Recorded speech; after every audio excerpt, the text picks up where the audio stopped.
A Rússia está se bombardeando sozinha. Um FAP caiu em Ingels, o colapso do exército do Kremlin. Aviões estão caindo. A defesa aérea está destruindo seus próprios. A frota está apodrecendo. Putin está mandando africanos e cubanos para a guerra. Não estaram russos. Nova lei sangrenta. O Kremlin está mobilizando milhões de reservistas. Vou contar todos os detalhes a seguir. Saúda você, Ucrânia, hoje. Renata Slanova e os últimos acontecimentos.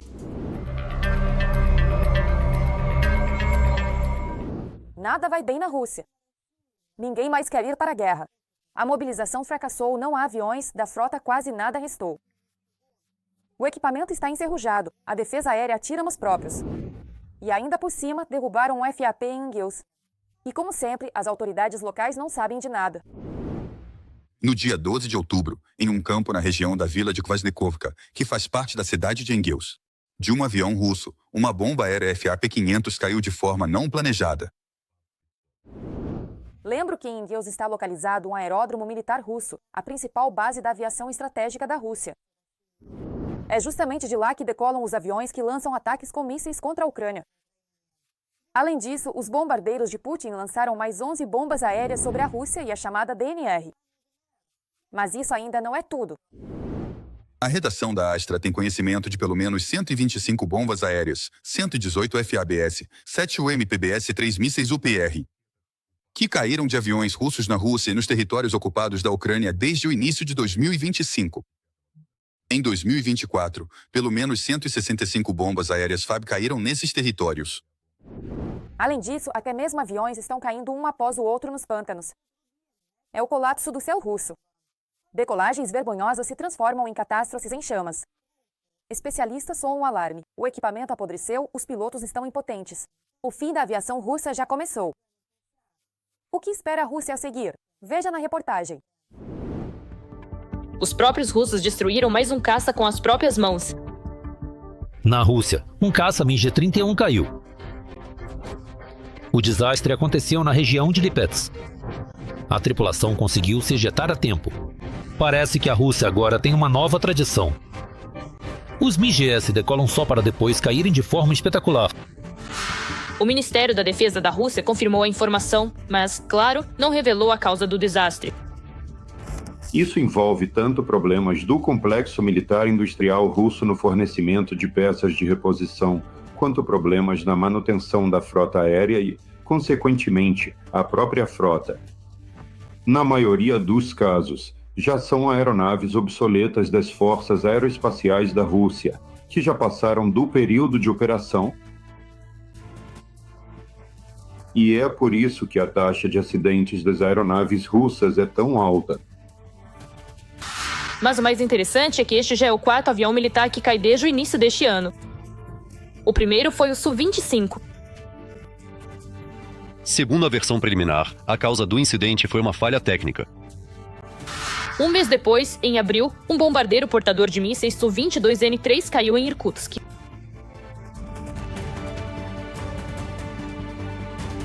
E o mesmo destino teve o terceiro caça Su-34 que caiu este ano.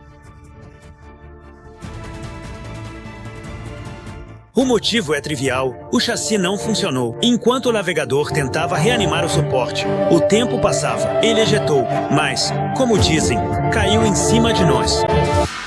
Mesmo sem a ajuda da Ucrânia, os russos estão destruindo a si mesmos e seus equipamentos com sucesso. Mas qual é a causa de tais desastres?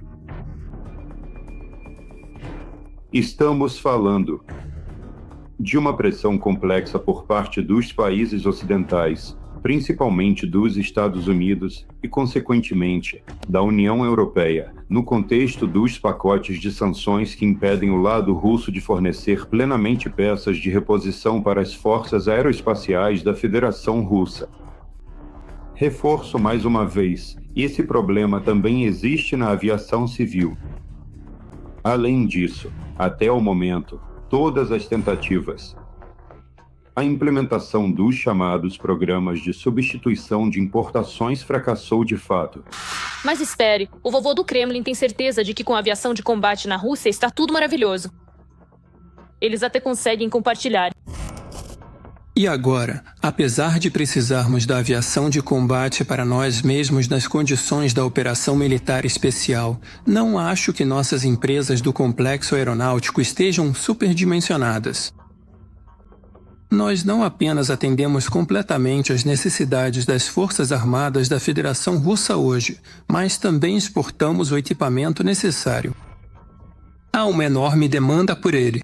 No momento, é importante destacar que a Federação Russa perdeu significativamente sua posição justamente por não conseguir ampliar a produção dos mais novos caças e de outros itens, consequentemente, para atender às necessidades dos parceiros estrangeiros. Vale ressaltar que, neste momento, os chamados contratos indianos estão sob risco de fracasso. Bom, talvez a aviação civil na Rússia esteja em situação melhor. Hoje te oferecem caixões voadores, e amanhã nem isso vai ter. Pelo menos 4 milhões de pessoas, de uma hora para outra, vão perder a possibilidade de receber atendimento médico, cargas essenciais para a vida ou de passar o verão à beira-mar. Mas, ao que parece, não. O número de aviões civis em condições de voo na Rússia está diminuindo, e até 2030 o país corre o risco de perder metade de sua frota aérea. Sem componentes estrangeiros, a aviação está literalmente sufocando. As sanções cortaram a Rússia da Boeing, Airbus e dos serviços de manutenção, e os motores e eletrônicos próprios ficaram só no papel. Isso não é apenas um fracasso do setor, é um diagnóstico de toda a economia russa. O mesmo vale para os gastos. No ano que vem, o orçamento para a produção e reparo de aviões vai diminuir 1,5 vezes. O país está, de fato, em declínio e perdendo posições de liderança no mercado mundial de construção aeronáutica. Além disso, a Federação Russa, neste momento, não é capaz de suprir nem mesmo aquela falta de equipamentos de aviação no mercado interno. Prometeram até o final de 2025, mas, infelizmente, erraram feio. Na Rússia, mais uma vez perderam o prazo de certificação do novo avião em 114.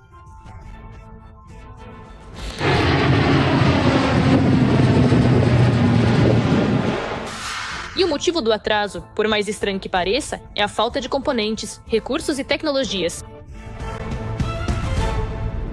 O exército de Putin está desmoronando, e isso já não dá mais para esconder.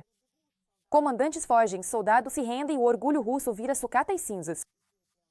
No Kremlin, eles apenas levantam as mãos e preparam um novo grupo de voluntários para ataques infernais na linha de frente. Que destino espera por eles em solo ucraniano? Não perca a seguir. Aqui ninguém vai te ajudar. Se ficou com medo, então rasteje por aí. Aparentemente, mandavam a gente o tempo todo para os ataques. Diziam, fiquem firmes. Não tenho mais a minha perna. Só entre 19 de setembro e 3 de outubro, o exército russo perdeu mais de 1.000 pessoas de forma irreversível na guerra na Ucrânia. Não tem nem água. Não sei se vou conseguir sair daqui. Uns 22 quilômetros, mais ou menos. Estou tonto. As perdas da Federação Russa são assustadoras. A economia está se desfazendo. Mas Putin está disposto a fazer ainda mais sacrifícios. Agora eles estão exigindo ainda mais duramente que as empresas ajudem, com o recrutamento de pessoas para frente. Agora a questão no restaurante é que não há pessoas. Sabemos que pessoas estão morrendo aqui. Em seus. O lugar é fácil de ficar em pé. Jornalistas independentes, usando fontes abertas, identificaram os nomes de 134.125 soldados russos mortos durante a invasão em grande escala da Ucrânia. Esses dados permitem acompanhar uma espécie de pulso da guerra, quando o Kremlin não poupava seu próprio povo e os jogava em ataques locais para conquistar mais uma vila na Ucrânia. Nosso comando toma decisões inadequadas, nos mandando para a morte certa. Lá tem simplesmente tantos tipos diferentes de drones, FPV e até o Baba Yaga. Eles disparam com todas as armas, tanto metralhadoras quanto artilharia. E não há nenhuma cobertura. Estão nos mandando simplesmente como se fosse um cartão postal. E agora os caras estão cavando a própria cova. Nos primeiros 1 ano e meio, o gráfico de perdas parecia uma montanha-russa. Naquela época, houve ataques das tropas russas em Bakhmut e Avdiivka, Queridos amigos, desejo a todos que possam, que os inimigos desagradáveis. Anjos, luz, paz, mas inimigos terríveis e assustadores. A presença de estranhos, que apertam o coração e envenenam. O Ministério da Defesa da Federação Russa, então ainda sob comando de Shoigu, enterrava de 100 a 150 pessoas por dia. Às vezes, havia quedas para 50 a 60 mortos por dia. Grosseiramente falando, estão mandando para o abate. Não havia clareza nenhuma, não havia nada. E vão repor com quem?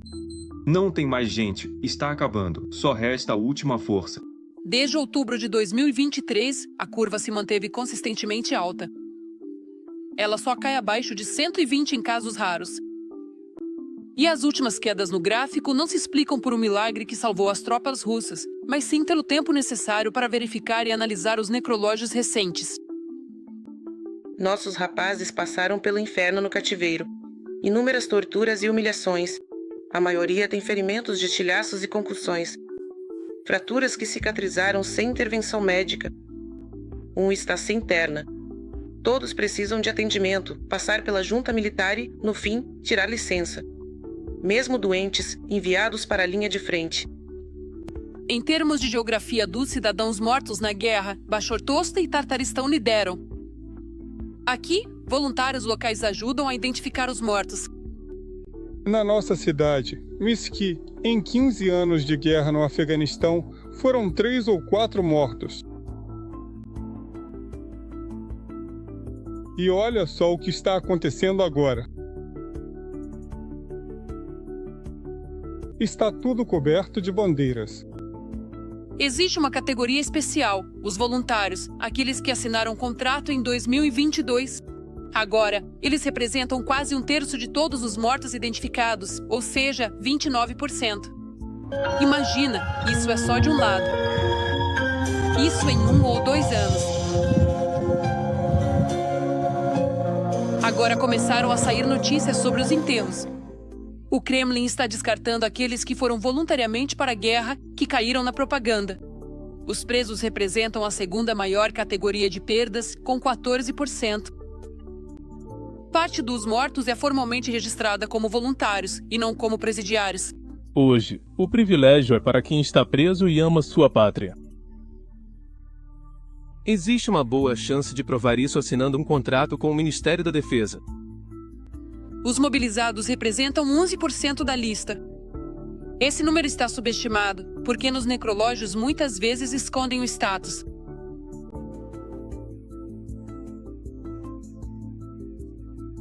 Qualquer um que não for, é pra atirar na hora.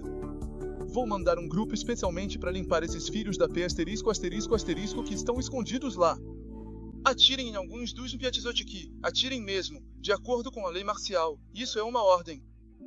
Uma das categorias mais importantes de perdas são os oficiais russos, que conscientemente foram matar ucranianos em troca de medalhas no peito.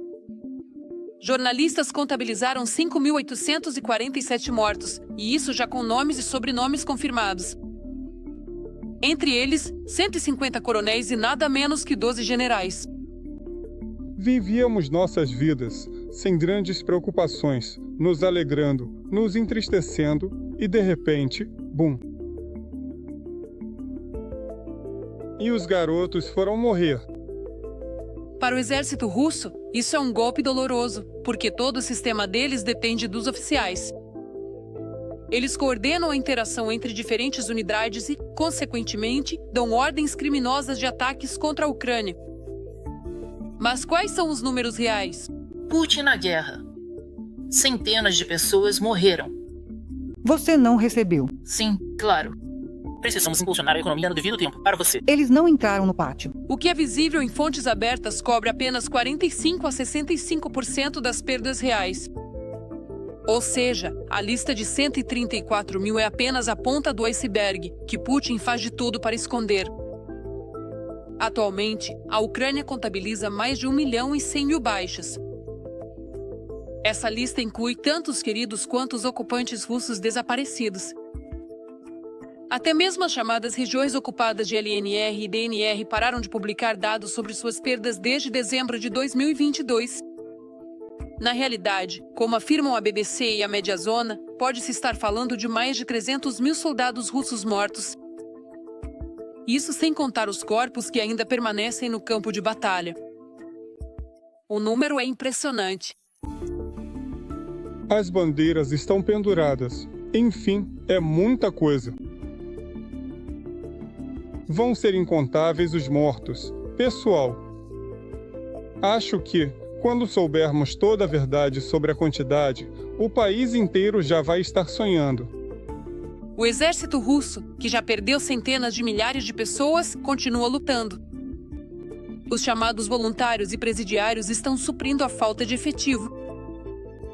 Os oficiais morrem mais rápido do que conseguem ser treinados. E as estatísticas de mortes viraram o principal indicador de sucesso. Do segundo maior exército do mundo. O plano infernal do Kremlin. Putin está preparando um moedor de carne sangrento. Na Rússia foi aprovada uma nova lei. 2 milhões de buchas de canhão. A falta de gente na linha de frente obrigou Moscou a tomar uma medida desesperada. Reservistas estão sendo enviados para o abate. Quais são essas novas emendas? Veja só. Cerca de 2 milhões de russos. É esse o número extra que o Kremlin agora pode mandar para a guerra na Ucrânia. O Ministério da Defesa. A Federação Russa inventou uma forma de iniciar a mobilização, basicamente só mudando o nome dela. Estamos falando de um novo projeto de lei que foi apoiado pela Comissão Governamental. Esse é um documento que permite o uso de reservistas em tempos de paz. O projeto de lei do Ministério da Defesa, que estabelece as condições para envolver reservistas em tarefas durante tempos de paz, tem como objetivo ampliar o leque de uso dessa categoria de pessoal. O sentido das emendas é ampliar o espectro de uso dessa categoria de pessoal. É só isso que importa. Andrei Kartopolov, chefe do Comitê de Defesa da Duma. O representante da Duma Estatal, Andrei Kartopolov, conhecido por suas repetidas declarações radicais sobre a chamada Operação Militar Especial, explicou que as autoridades especificaram as condições de uso dos reservistas. São aquelas pessoas que serviram voluntariamente no exército russo antes, receberam pagamentos e benefícios por isso, e agora estão na reserva. Na verdade, a Rússia está tendo perdas enormes nas frentes de batalha. O número de novos contratados está diminuindo, mas é preciso repor as perdas. Vemos que as autoridades estão evitando uma segunda onda de mobilização, por isso precisam de outro procedimento, dentro do qual possam usar o recurso de mobilização. Artem Kliga, defensor dos direitos humanos. O projeto de lei permite que, em tempos de paz, reservistas sejam enviados para a guerra na Ucrânia sob o pretexto dos chamados treinamentos especiais. Treinamentos especiais são um novo tipo de treinamento militar que os autores do projeto de lei propõem incluir na legislação. Lei sobre Serviço Militar Obrigatório e Serviço Militar. No artigo 54. Treinamentos militares. Atualmente, lá estão indicadas duas categorias de treinamentos militares: treinamentos de instrução e treinamentos de verificação. Propõe-se acrescentar uma terceira categoria a eles: treinamentos especiais.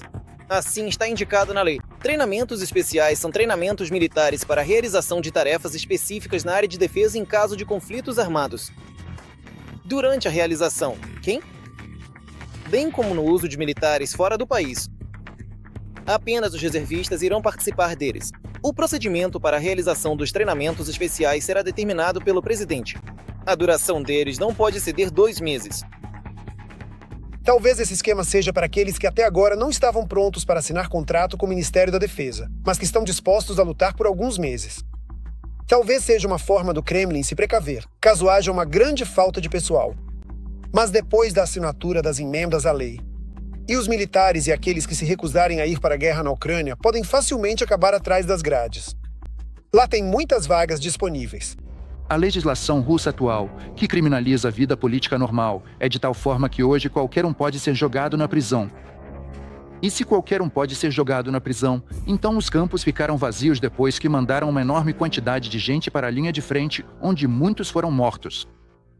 Então, podem enchê-los de novo. Aqui está mais uma reserva.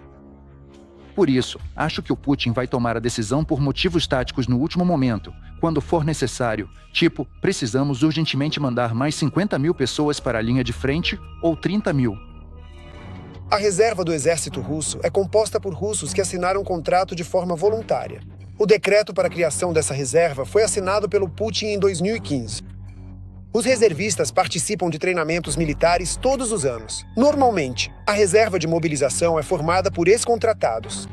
Há cerca de 2 milhões dessas pessoas no território da Federação Russa. E em breve esses russos podem ser usados na guerra na Ucrânia sem a necessidade de instaurar a lei marcial ou anunciar uma segunda onda de mobilização na Rússia. Além disso, Putin foi para o tudo ou nada. Africanos, indianos, nepaleses, chineses, colombianos, coreanos e agora até cubanos. O homem do bunker está recrutando soldados para seu exército poderoso quase que por anúncio de jornal. Recrutamento internacional para o abate. Os buracos na linha de frente estão sendo tapados só desse jeito. Os russos acabaram. Será que agora Putin abriu uma caça aos homens do mundo todo? Com o que ele atrai e que montanhas de ouro promete pela participação na chamada Operação Militar Especial. Sobre isso, a seguir. No grupo dos aliados que lutam pela Rússia, há reforços. Desta vez, da longínqua América Latina. Cubos. Eles lutaram começando nos anos 60, com a chegada de Fidel Castro ao poder em Cuba. Os soldados cubanos lutaram tanto na América Latina quanto, depois, Fidel Castro teve a ideia de desembarcar o exército cubano na África, iniciar uma revolta lá para transformar toda a África em comunista. Eram ideias bem malucas assim. Para os cubanos, lutar, considerando o estado absolutamente pobre do país, para eles a guerra é uma das formas de ganhar dinheiro. De acordo com documentos oficiais do Departamento de Estado dos Estados Unidos, aos quais a agência Reuters teve acesso, Havana não apenas apoia a política do Kremlin. Ela pode ter enviado até 5 mil de seus cidadãos para a guerra contra a Ucrânia. Eu soube que o contrato era verdadeiro quando cheguei. A Federação Russa me trouxe até aqui. Todo mundo aqui sabia por que tinha vindo. Eu sei disso com certeza. Todos sabiam que vieram para a guerra. Este é Henrique Gonzalez. Ele entrou para o exército russo para ganhar um dinheiro matando ucranianos. Eu descobri que meu filho tinha sido recrutado no dia em que ele foi embora. Eu não sei como foi esse processo, porque ele nunca me contou nada. Eu entendi isso quando ele já estava no aeroporto. Ele me ligou e contou tudo. O recrutamento ativo de cubanos para a guerra começou ainda em 2023, depois que o ditador russo assinou um decreto permitindo que estrangeiros que entrassem para o exército recebessem a cidadania russa de forma acelerada. Depois disso, dezenas de cubanos correram para a guerra. A pobreza obriga. Se a gente não vivesse nessa miséria, tem certeza de que essas pessoas não teriam ido para a Rússia. Mas é assim, você trabalha, trabalha e trabalha. Meu marido ralava em Cuba, mas um dia ele me disse, não aguento mais isso. Eu perguntei o que tinha acontecido. Ele respondeu, não se preocupe, eu sei o que estou fazendo. Meu marido era assim. Segundo as informações disponíveis, os centros de recrutamento estão localizados em várias regiões. Os candidatos prometem salários de 1,5 a 2,5 mil dólares por mês. Cidadania ou visto de residência, benefícios em caso de ferimento e outras vantagens. Para algumas empresas, Moscou cria pacotes completos de ofertas. Pagamento, moradia, legalização. Tudo isso torna a proposta atraente para pessoas economicamente vulneráveis. A maneira de atrair soldados estrangeiros é bastante simples. Escolhem-se os países mais pobres, ou seja, América Latina ou África, ou até mesmo países asiáticos. Estou falando da Coreia do Norte. Oferecem pagamentos mais ou menos competitivos, e as pessoas ficam dispostas a ir lutar. Afinal, a questão não é só sobre os cubanos, que estão lutando. Cerca de 5 mil, esses são os números que circulam na internet. Estamos falando de cerca de 3 mil militares norte-coreanos e vários milhares.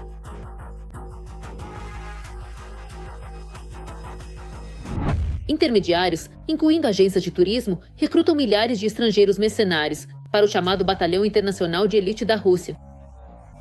Eles usam campanhas publicitárias chamativas, promessas de altos rendimentos e artimanhas na hora de fechar contratos. A agitação e o recrutamento ocorrem principalmente pelo Telegram, relata o Los Angeles Times.